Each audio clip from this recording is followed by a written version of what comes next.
Hi, my name is Sherrie Frank, and I am the lead facilitator for the Learning Well and also the lead facilitator for the upcoming well-being workshop that's on April 13th through the 16th. I was asked to say a little bit about the workshop, and I have a couple of perspectives. One is from being a participant in 1999 and thinking about where I was at when I came in, having created a lot of success in my life and a lot of what I thought it meant to be about being successful, a good grown-up. And yet at the end of the day, feeling confused and a lot of dissatisfaction and then some guilt around feeling dissatisfied.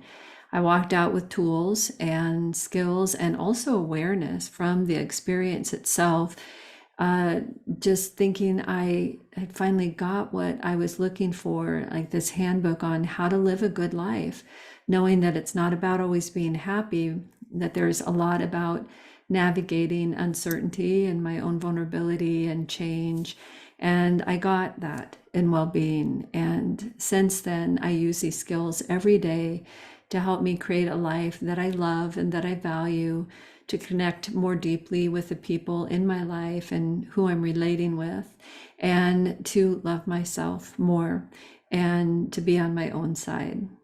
As a participant, it was transformative, it was moving, it was fun and engaging. Now, as a facilitator, I have the privilege of standing before new groups of people, and like me, looking a little nervous, looking kind of anxious, also hopeful. And I feel this thrill at the beginning of each workshop, just knowing what's possible with the skills that they're going to be getting. So, I think about hearing my voice and, seeing who I am as a person and all the things that I wish I could say in this little brief time to support you in making a decision to invest in yourself, to trust that you're worth it, to trust that your life, when you give yourself 4 days of your undivided attention, is going to improve for the better. I hope to see you there in April. And I want to thank you for taking some time to listen to me today.